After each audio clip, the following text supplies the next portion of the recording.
Hi everybody, Trina here. Again, Happy New Year. It is the beginning of a brand new year and the beginning of a whole bunch of new information that we're going to be tapping into and getting into our treasures in heaven. So, yeah, I think this year is going to be a powerful year about how we start to connect with our temple and our inner treasures and exploring upon all of the hidden things that have desperately been tried to be concealed from us. Our history, our potentials, the truth about what it is to be in human form, all of these secrets about what we are, our own innate abilities that have been kept from us so we couldn't know how to use them and operate them and heal and clear past trauma and manifest well in this reality. They've been keeping us locked into fear and our old programs of trauma and keeping us from remembering them so we can't fix them. So this has been pretty much one of the biggest ways to keep us powerless when in essence we are extremely powerful. So we will be diving into some of these hidden things that have been kept from us. So I'm going to call this the hidden teachings of the divine and the divine feminine. So we'll be working with the divine Sophia, the divine feminine, and all that goes with it. So welcome to the divine Sophia. I can't wait to read this information with you guys. It's going to be fun. So, introduction. Today, perhaps more than any other time in human history, we are seeing the rebirth of a unity consciousness that incorporates many ancient streams of knowledge with the desire to write a new destiny for the human race. This rekindling of ancient wisdom, which modern day mysticism is being brought about by the quest to bring a deeper meaning into a world that appears to have lost it.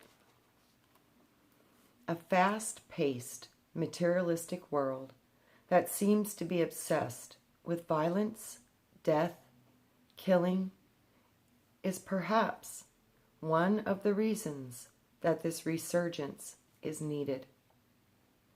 Is it that we can see how badly the world needs balance? We feel it personally in the stress of our daily lives, the imbalances of our relationships, and the ecological crisis of the earth herself.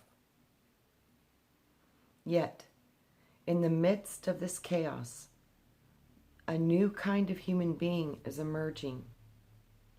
A being that I call Homo Luminous, a man or a woman of inner light who may perhaps be the next step in our evolution as a species. That's amazing that she says that. I was told the same thing when I was a young child, but the way that they explained it to me was because it was the only language I had to learn it from at that point in time. Was they said we would be turned into earth warrior angels. So we would be powerful fighters for nature and animals and people and just wanting to protect and instill good. So it was explained to me that we would become awakened with this new light, and this new light would come into our bodies, and we would anchor it into the earth through our bodies, and then it would come back out the earth and be expressed in the reality, and that the people would change, and they would become the people of the rainbow colors, and they would be the people that were called the earth angels, and their auras would become very bright and shiny, and it would match who they were as a human, and they would become earth angels. And she's saying that we'll become the Homo Luminous. So that's profound. We've seen the same thing, just in a little bit different ways. These are people who yearn to create the type of world where war, pollution, and struggle are things of the past, who have an innate sense of the sacredness of life and are committed to finding their way back to it.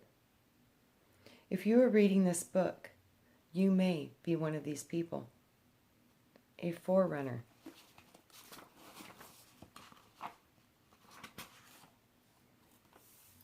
To this more enlightened kind of human.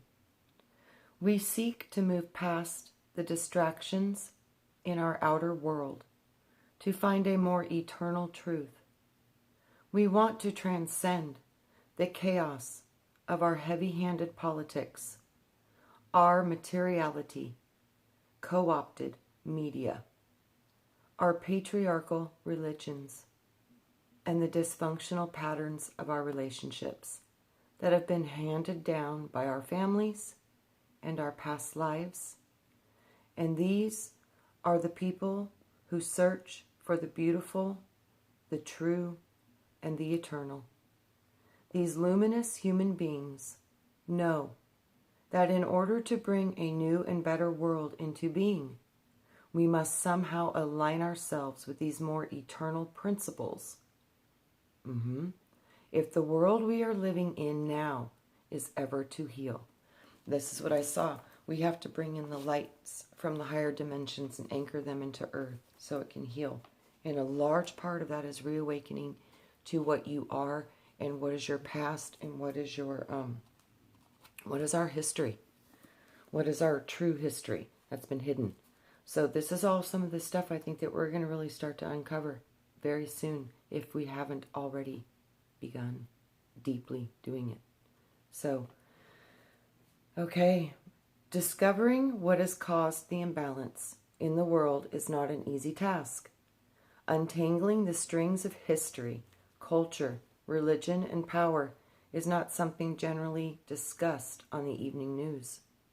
This book is a journey towards unraveling these elements of cultural belief that have caused us to fall out of rhythm with the cosmos. By understanding how our past has shaped our present and how our theological beliefs have programmed our societies, we can then choose whether to continue the path that we are on or we can rewrite our own destinies. This is what I saw. The mysteries of the past hold the keys to recovering this inner balance that can help us to transform our world. These ancient teachings were taught within the great mystery schools some 4,000 years before the birth of Jesus and some 400 years after the crucifixion.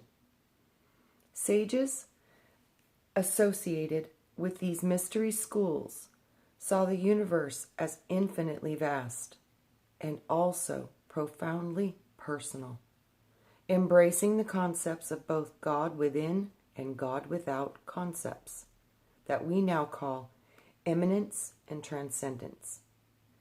They integrated the disciplines of philosophy, religion, and science into one unified field. This is how it worked in Atlantis. They honored the creator of the universe and the divine father and mother of all. Yes, this is how science worked in Atlantis. I remember that. At the heart of this wisdom was an inner alchemy that Jesus called the Way. It is a path of integration and transformation that embraces both the divine masculine and the divine feminine within the heart. It is the inner path of sacred union taught by Jesus and Mary Magdalene. But these teachings have also been taught by Thoth, the god of wisdom in ancient Egypt, by the sages in Taoism and the Sufi world, and in the old religions of the goddess, with people who lived close to the land and to the natural cycles of nature. Intrinsic to the way is the reclaiming of the divine Father, Mother, God within the heart. This creates a wave of enlightenment for ourselves and our societies, giving us the power to change our world. Many of these secrets were encoded into the language of sacred myth and story so that they would not be forgotten. Most of us can no longer translate the meanings behind the symbolism. Steeped as we are in a less than enlightened society, it is only now that we can embrace the sciences of astronomy, cosmology, genetics, biology, quantum physics, that we are really beginning to understand how these myths are founded in deeper truths. This is like the story of Jesus talking about the universe being within the mustard seed. He's literally teaching quantum physics. We just had no concept of what that was. This book is a journey into the teachings of the goddess, the inner alchemy of sacred union, the wisdom of masters, and the path that will lead us back to wholeness as a planet. As a longtime student of these mysteries, I am pleased to take you on a journey into the heart of the wisdom. To do this, we must go back to the beginning. I must take you to the beginning of my own journey and the discovery of the divine feminine. I will share parts of my story that will help you to discover the most famous mysteries. The most famous mysteries have taught their disciples in secret. I encourage you to take a journey with an open mind, to consider that innate imbalance that we see in the world around us is a result of something very precious we have forgotten. And that must now be remembered. This wisdom lies at the heart of all great religions, and it is discovery. It is the path of the true initiate.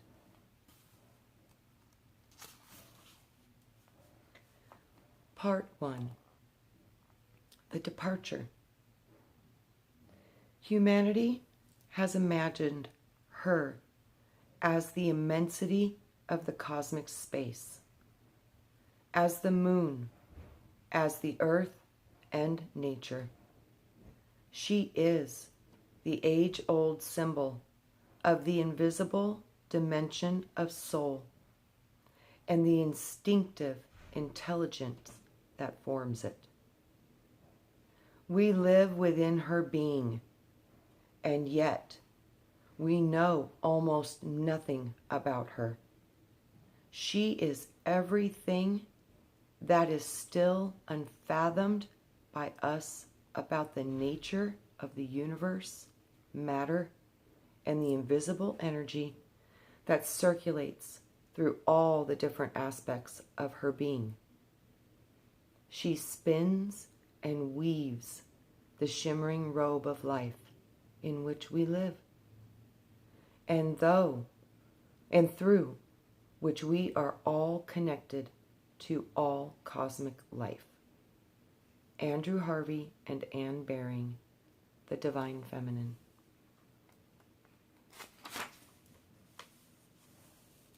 Chapter 1. A Priestess of Isis. In the beginning, there was Isis, oldest of the old. She was the goddess from whom all becoming arose. As the creatress, she gave birth to the sun when he rose upon this earth for the first time. Barbara Walker, The Woman's Encyclopedia of Myths and Secrets.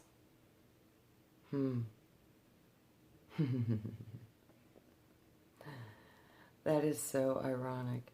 She was the goddess from whom all becoming arose. As the creatress, she gave birth to the sun when he rose upon this earth for the very first time. It's so beautiful.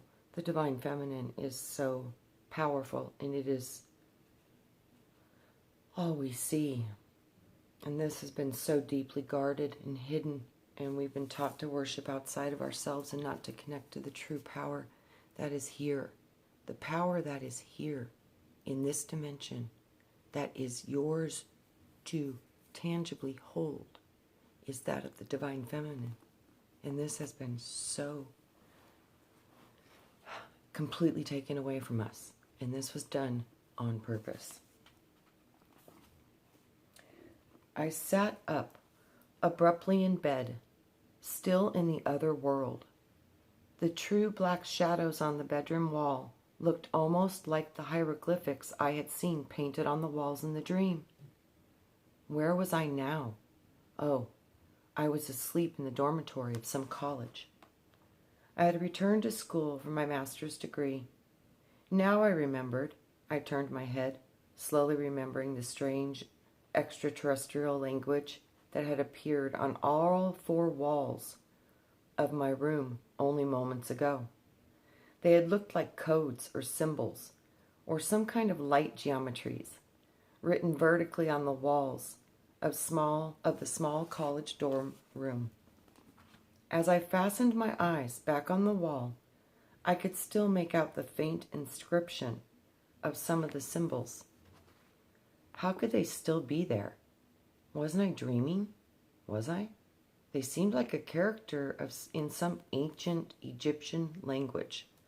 And as I zeroed in on them, my eyes came to rest on one particular. It was a circle with a dot in the center. What did it mean? Abruptly, I heard the answer in my head. This is the beginning of all things. The beginning and the end. The Alpha and the Omega. The dot in the circle. One of my clients just did a regression and she went to the dot. It was so cool. She got to go and she went all the way to the dot. I was like, wow, that was amazing. So I lay back down. How did I know this? I felt like a galactic language, a universe among higher life forms. Somehow I knew that this symbol was a code for something much, much more ancient than our human tongue. It came from the language of light, the language of the angels. Suddenly I could not keep my eyes open. I slid back into sleep on the dormitory bed, succumbing once more to the dream time. Hours later I awoke, disappointed to see the astonishing writing had disappeared from the walls. Sitting up in bed, trying to remember, I finally forced myself to my feet. I hurriedly dressed and went down to the school library, to a vast wood-polished sanctuary with rows and rows of research books. I was determined to find some reference to the one symbol that I could recall, the circle with the dot at the center. I was deep in study when a student assistant found me. "Excuse me, miss, but there's a phone call for you," he said. "For me?" I queried. That was odd. No one even knew I was there. How could there possibly be a phone call for me? Surprised, I followed the young man back to the front desk. "Yes," I said to the phone mouthpiece of the library phone. "May I help you?" "Is this Tricia McCannon?" The female voice on the other end of the line asked. The voice was cool and even familiar. "Yes, but who is this?" "We have called to tell you that your dreams are real," she said quietly. "What?" I uttered in astonishment. "Who is this?" There was a moment of hesitation. "I am from the Priestess of Isis, and that is all I am permitted to tell you at this time." The click of the phone was audible, and it hung up. Unable to speak, I stood there.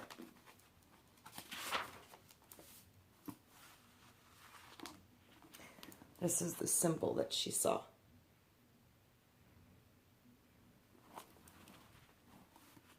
And it says, Figure 1-1. The circle with the dot at the center has long been a symbol used by the ancients for the sun, the creation of the cosmos. It is the Hindu point of light found within the Hindu tradition, which marks the location of the inner sight.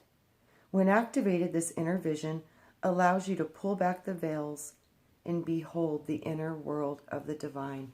And what do you know? Doesn't that look just like the pupil of your eye? That's your iris. That's your Isis. Astonished for the longest time looking at the phone. Whoever were the priestess of Isis? And why were they calling me? Furthermore, how did they even know about my dreams? I conjured up the symbols in my mind. Writing was so familiar. Years later, I was to discover that this symbol was the ancient glyph for the sun. The first principle of life. It was the shape of the Om, the sound created when chanted. It meant the Christ, the limitless light, the Ein Sof. It was also one of the members of the Council of Nine. The phone beside the bed rang insistently. Without thought, I reached over to pick it up. This time I opened my eyes and I realized that I was at home in Atlanta. I was in bed. There was no library, no college, no campus, nothing, except my strangely lucid dream. It had all taken place in the inner worlds. Now I was back in the world of photography, advertising, and work. It was dawn. As I replaced the handset on its cradle, I slowly realized that I had a dream within a dream. There had been a double message within it. The priestess of Isis in some kind of language. I knew it was important, but I had no idea what it meant. I was still trying to make sense of things when I got into my teal Honda sedan. The next day I left for work. Who were the priestess of Isis? And why had they contacted me? Was this some sort of secret cult from Egypt? Did they still exist today? I started the ignition, and why I had remembered that symbol. I slipped my car into gear, deep in the mystery. 2 months later, the answers began to arrive. I had stopped for lunch at a new restaurant. There was a long wait. To pass the time, I wandered into the beautiful gift shop called Illumina. As I opened the door onto a richly appointed carpet, the store's exquisitely lit crystals and one-of-a-kind jewelry looked unlike anything I had ever seen before. Immediately, my eyes landed on the Egyptian statue. Transfixed, I went to stand before it, letting my eyes weep over the smooth black sculpture of a beautiful Egyptian woman with 2 tall feathers at each crown of her head. The saleswoman behind the counter leaned forward onto the highly polished glass, fixing me with her eyes. "Do you like Egyptian things?" she asked in a voice softly modulated with power. I turned at the sound. She was probably 45 with a long mane of thick salt and pepper hair and a strong, attractive face.